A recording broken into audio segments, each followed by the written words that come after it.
Le silence parle.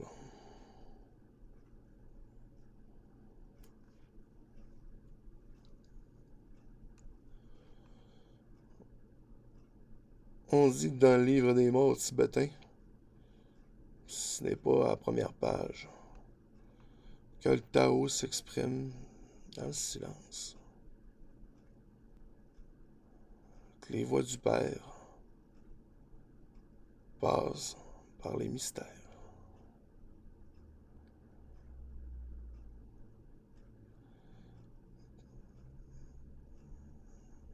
Je crois que d'ores et déjà, il y a assez de mystères qui a été offert comme ça aux hommes. C'est pourquoi aujourd'hui, le 2 février 2022,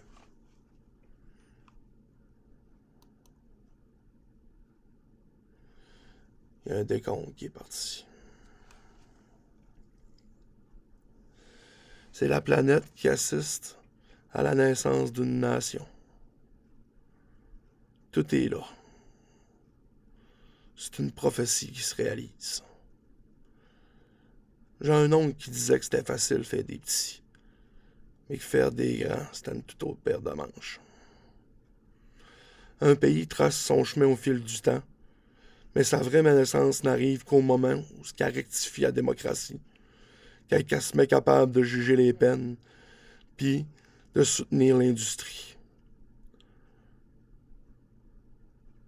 On peut faire le parallèle avec l'homme qui devient mature vraiment juste quand tout le monde dans la famille l'entend. Quand il se reconnaît responsable de comprendre chacune, puis qui est capable de subvenir à ses besoins. C'est bien de valeur, mais là, ça a assez duré. C'est une heure difficile qui s'en vient, une heure de jugement. Mais d'un coup, l'ordre doit être rétabli, et elle est rétablie. Au plus fort de l'effort social, l'émergence de quelque chose de nouveau se forma à quelque part dans le nord de l'Amérique, sur ce qu'on appellera le bouclier canadien.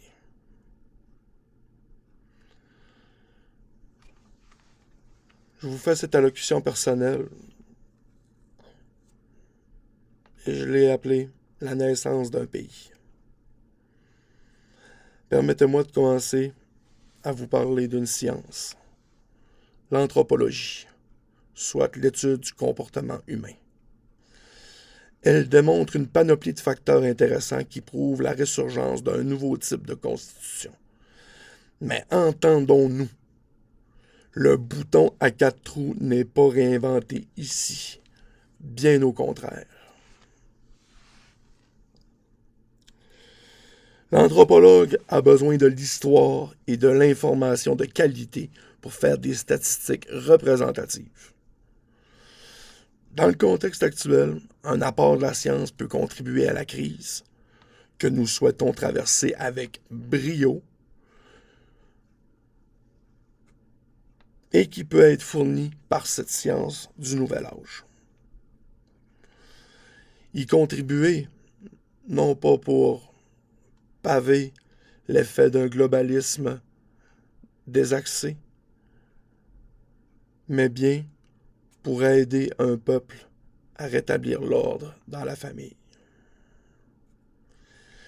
Il est vraiment difficile de rassembler les Québécois. On peut juste le faire avec des raisons bien spécifiques. Puis ça prend vraiment un Québécois de souche pour pouvoir comprendre jusqu'où ça va, tout ça, là. Pour s'engager, le Québécois moyen recherche obstinément le consensus. Alors allons droit au but. Depuis la nuit des temps, les connaissances et les compétences les plus importantes sont transmises de bouche à oreille. Ainsi, par la preuve, pour la preuve, les natifs d'Amérique, comme civilisation, peuvent témoigner par l'absence de gouvernement et qu'ils étaient tout de même pourvus d'un processus décisionnel et l'application de verdicts de manière saine, inclusive, participative et représentative. Et ça, grâce aux contes et légendes. Ouf, hein? C'est que ça ferait si je me mettrais à vous parler d'eschatologique. Hein? D'eschatologique. C'est une branche. C'est une branche d'une spécialisation en anthropologie. C'est l'ensemble des doctrines et des croyances portant sur le sort ultime de l'homme après la mort, qu'on appelle l'eschatologie individuelle, ou communément appelée l'étude de l'Apocalypse. Bon, je vais me prendre un peu d'eau, là. Ça n'a pas de bon sens. J'espère que vous m'entendez bien, parce que j'ai de la misère à chanter de même, puis surtout avec la déception que j'ai.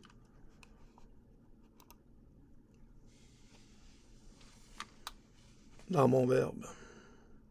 J'aurais aimé être plus positif, puis pouvoir offrir plus de présage et de la vraie espoir, parce que là, les gens, ils avancent sur le désespoir, puis là, c'est plus drôle. Pantoute.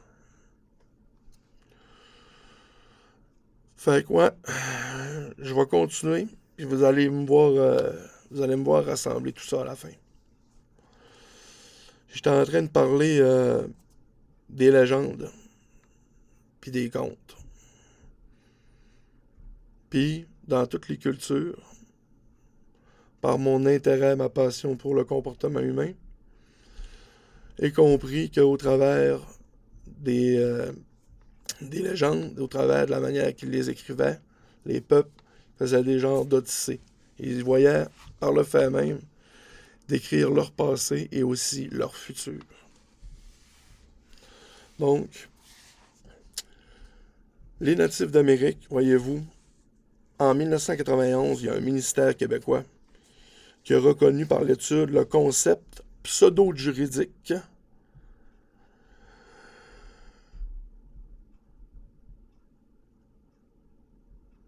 littéralement, si on peut parler d'autochtones, mais le principe du métissage était déjà très incorporé dans le fait que le sang de telle ou telle tribu de l'une des presque 30 nations en Amérique a été amalgamé d'une manière super intéressante. Et les histoires de ces peuples, autant qu'ils sont intéressantes, qu'ils sont beaucoup trop oubliées.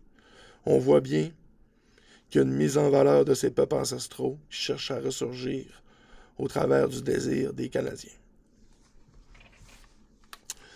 Donc, aujourd'hui, je vous reviens avec ça parce que, justement, il y a un ministère québécois qui a reconnu en 91 par l'étude le concept pseudo-juridique d'un ensemble de clans autochtones sur le bouclier canadien et qui rejoint très fidèlement la philosophie même du reste des Amériques.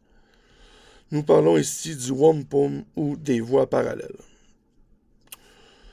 Un jour, grâce à cela, à ce qui se passe aujourd'hui, les peuples auront déjà intégré ce processus dans leur gouvernement qui, aujourd'hui, doit être intégré par la volonté de la vie et ses fiers représentants qui sont l'homme et la femme vivante, les êtres de ce monde qui l'habitent. Là, je vais aborder un sujet sensible. Je sais que ça peut vous sembler, pour de multiples raisons, un peu farfelu, tout cela, mais la force du verbe, dans tout le minimalisme de cette cour exposée, peuvent être, grâce à une forme de confiance aveugle temporaire, salutaire, voire rédempteur, avoir pour effet, par comparaison, d'utiliser la clé honorablement et dignement pour rentrer dans un château.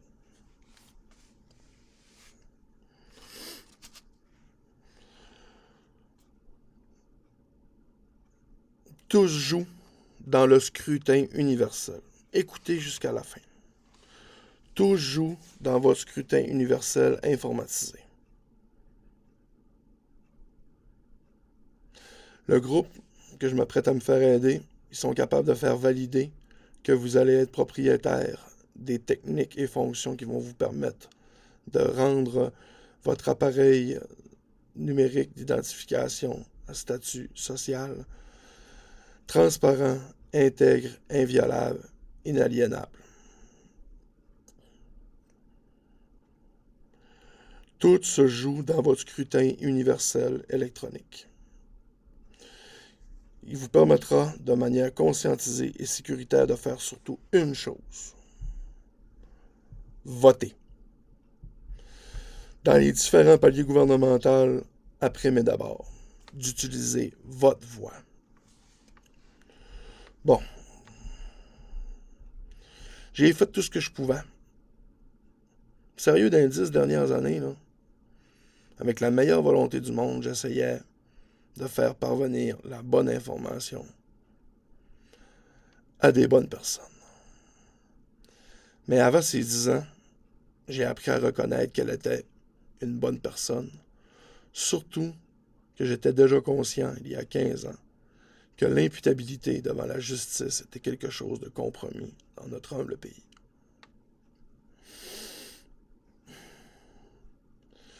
Donc, on en est arrivé à ça. Mes amis, ma famille, moi, on a commencé un projet représentatif et majeur. Votre Comité national de transition. Et il est déjà au monde à l'heure où vous lisez et entendez ces mots. Mais, avant d'être plus explicite quant à celui-ci, laissez-moi exprimer le projet de société le plus intéressant que pourraient s'offrir les Québécois grâce à ce système de voix, selon moi, mais qui n'est pas prioritaire vu l'urgence de la situation qui n'entraînera pas moins qu'une résolution des conflits bien avant une guerre civile. Donc, avant de parler de ces choses qui sont, selon moi, encore plus prioritaires, laissez-moi vous parler de ce fameux objectif que les Québécois devraient immédiatement faire ensuite. Nous parlons de principes rigoureux, reconnus comme la droiture et l'honneur, et où ces dernières nous poussent à considérer le reste du Canada comme un acteur décisif sur l'orientation de ce travail souhaité, qui est ici et maintenant nommé comme la rédaction du ciment spirituel des Nord-Américains. Mais nous n'en sommes pas à l'heure des débats philosophiques sur notre conception de ces principes, car nous avons des familles, des êtres qui souffrent et qui doivent être sauvés. Par contre, je crois qu'elle aura peut-être vaguement introduite en ces mots, car je tiens fidèlement à pouvoir inspirer les auteurs qui vivront ce cheminement qui est de rassembler le peuple pour entendre ce qu'il est et qu'il puisse être reconnu pour ces choses qui le différencient du monde. Donc voilà, je crois qu'elle aurait pu être vaguement introduite en ces mots.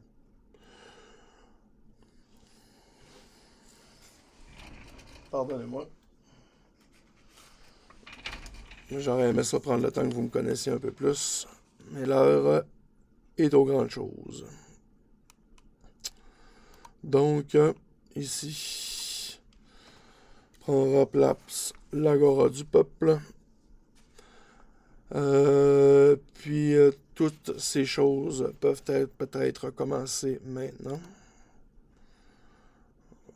Voilà.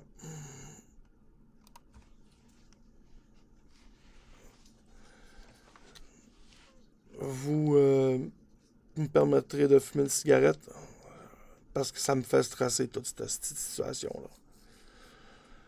Je suis pas aussi dans les Forces armées canadiennes, puis je déshonorerai pas l'uniforme aujourd'hui. Fait que, d'emblée, pour ceux qui m'écoutent encore et qui ont eu l'obligeance de patienter, cette folie, digne du fou du village, que lui seul qui est capable de guérir les incompris, Je vais faire une citation avant de recommencer de parler de ce plan supra-génial. Vous savez, je me gâte en ce moment. Parce que vous faire part de des connaissances qui sont obtenues juste dans des apocryphes, ben, c'est quelque chose qui me fait plaisir. Ça me rend heureux de partager la vérité. Puis,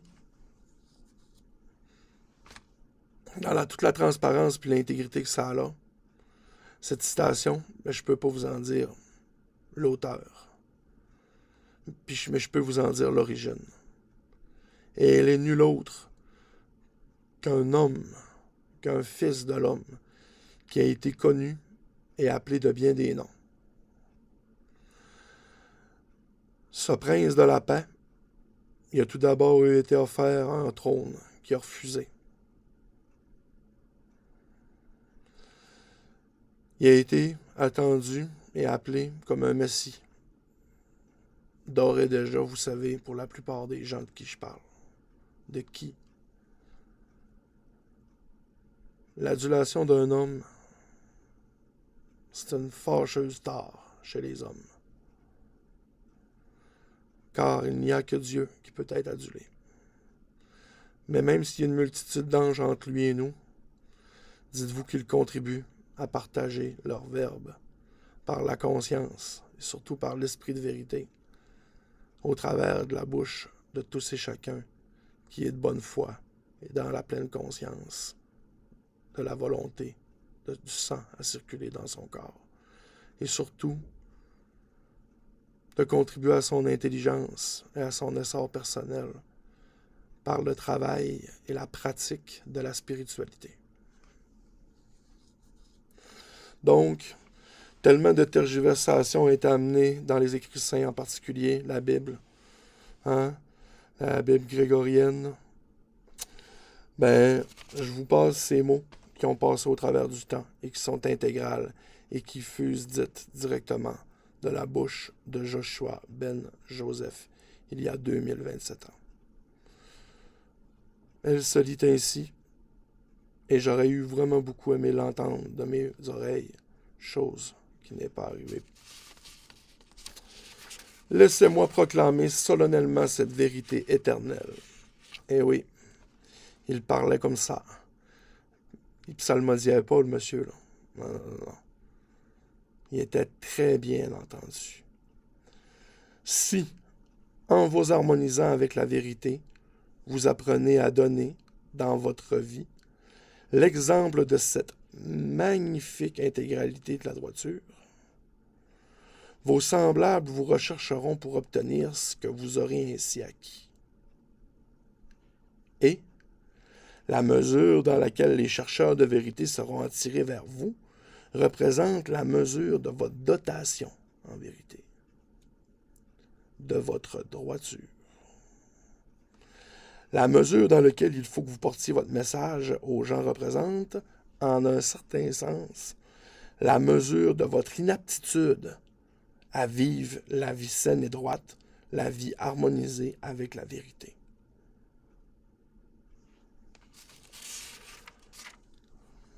C'est plus que profond sens. C'est très dur à assumer. Mais même compris juste en partie, ces simples mots sont un chemin. Car il est vrai qu'il a été dit qu'il était le chemin. Il y a des hommes parmi vous pour faire la lumière sur ce chemin. Puis, l'eschatologie, la théologie, la sociologie, l'anthropologie, tout ça, ça peut éclairer les hommes. Parce qu'ils ont écrit leur destin dans un certain sens. Mais aucun Dieu, aucun ange n'a écrit de livre. Je vais y revenir tantôt. Donc, trêve de bavarderie, plutôt de chantons.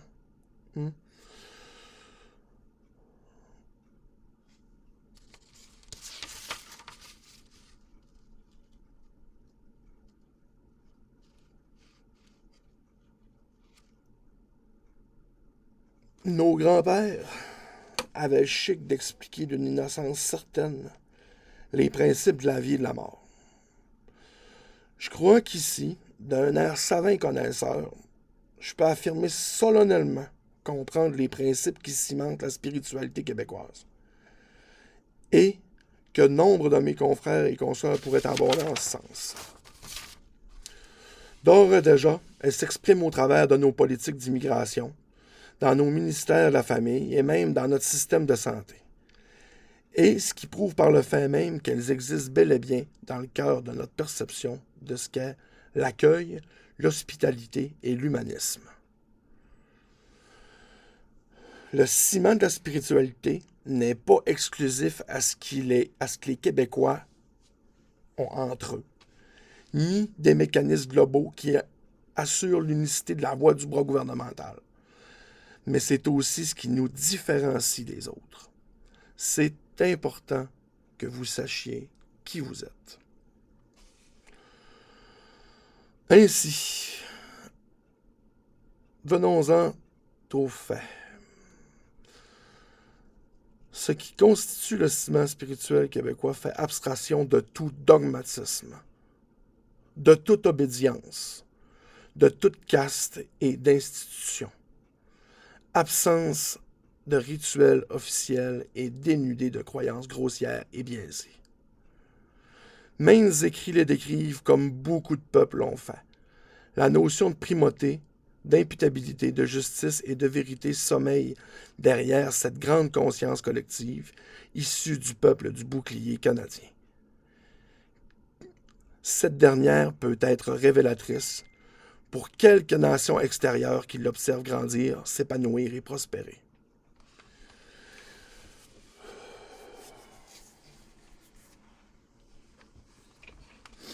C'est difficile d'exprimer comment une telle introduction puisse refléter la sagesse de mes aïeux sans m'embourber et tergiverser, tellement cela devrait être le résultat d'un consensus populaire.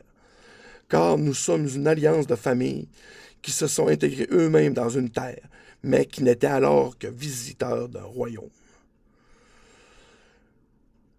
Je ne peux affirmer qu'en revenant à l'essentiel du réel but de cet exposé, qu'est le dévoilement d'une stratégie globale contre-invasive du régime actuel, je terminerai en affirmant que je suis disposé à rassembler les grands et grandes êtres qui, par leur pensée, leur expérience et leur exemple, inspireront le déroulement et l'écriture de l'histoire, une histoire propre à l'entièreté des peuples d'Amérique. Venons-en aux faits, et joignons la parole à l'acte à partir de ces mots, qui, je l'espère, sont à la hauteur d'un grand précurseur tel que René Lévesque, Michel Chartrand, ou au pire le général de Gaulle. Non, je dirais même mieux, de vos propres attentes. Cher peuple québécois. Ainsi ai-je l'honneur, et je l'espère, en tant qu'homme du peuple, propriétaire de mon âme et de ma représentativité, et travailleur de la terre, vous expliquer d'une manière brève et concise toutes ces choses qui, à prime abord, semblent très compliquées. Mais si elles peuvent être dites, au moins grossièrement, puissent-elles être suffisantes, je l'espère, à allumer le feu au travers de la citoyenneté des habitants de ce monde. Et vraiment, de tout mon cœur, je souhaite qu'il y ait le nécessaire pour démarrer du bon pied. Donc, de cette complexité, excusez-moi d'user de l'impératif et de sembler être un peu dictatorial, mais nul ne fut autre objectif que d'être intègre, sage et juste. Il est primordial qu'il soit créé une triple interassociation qui parte d'une structure de base. Présupposons que l'agora du peuple naît certainement d'un consensus qui aurait eu lieu et eu une portion significative d'hommes et de femmes rassemblés sur un parvis municipal, et qui s'entendraient ensemble, unis, pour organiser la transition à la création, en concertation, d'une union civile.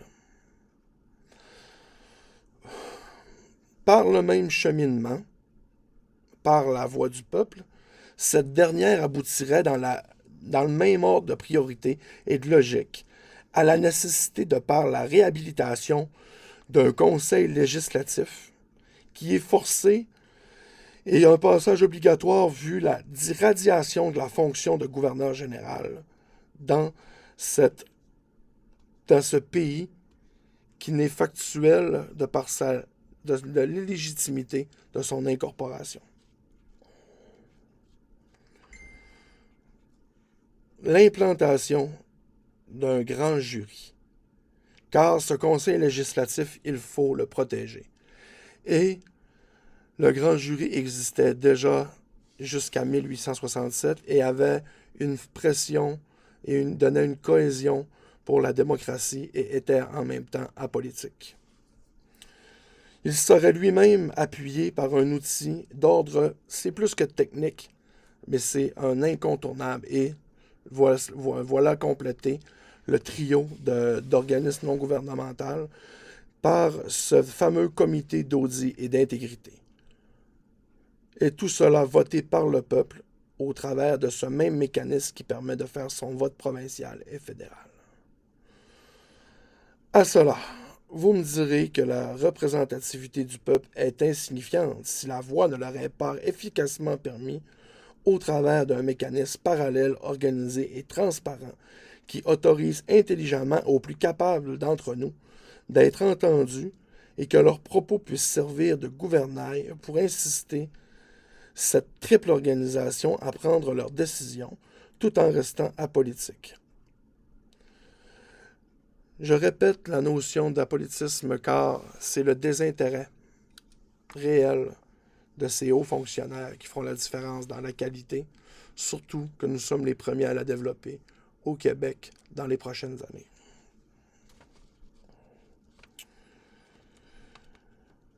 Je parle ici des 21 tables de concertation nationale, représentatives des ministères, regroupant tous les parlementaires, citoyens ayant participé et essayant d'émarquer selon les principes préétablis et choisis du peuple, et qui seraient ainsi activement démarqués dans les tables régionales et municipales. Lorsque vos enfants ont des dessins, des idéaux, ne leur enlevez pas. Laissez-les grandir. Pendant que vous apprenez à penser en homme, nous devrions apprendre à prier comme des enfants, car l'erreur est parfois si grande qu'en les rectifiant avec une révélation, on porterait un coup fatal aux vérités qui émergent lentement et qui sont essentielles pour venir à bout de l'erreur grâce à l'expérience. La loi est la vie même, et non les règles de sa conduite. Le mal est une transgression de la loi, et non une violation des règles de conduite concernant la vie qui est la loi.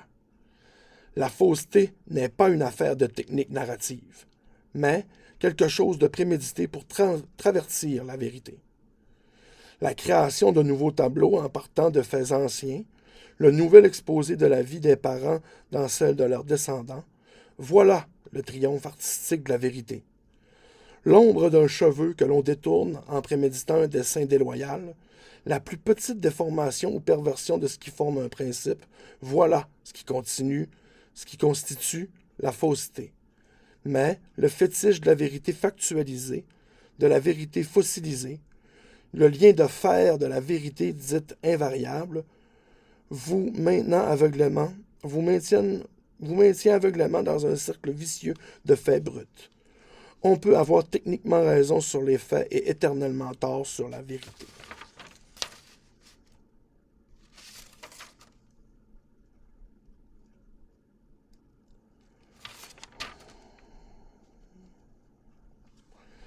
Merci de votre écoute. Participez en grand nombre. Ça va être le comité qui a rassemblé les camionneurs du Canada qui vont être capables de juger à même en quoi ce projet pourrait être mis à terme, puis dans quelle mesure vous allez pouvoir y prendre et vous impliquer de manière personnelle, tous et chacun, en respectant vos besoins, puis les limitations que vous avez. Courage à tous. Je vous souhaite une bonne fin de soirée. On était à Saguenay. Je vous dis bon succès, parce que la chance n'a rien à voir dans tout ça.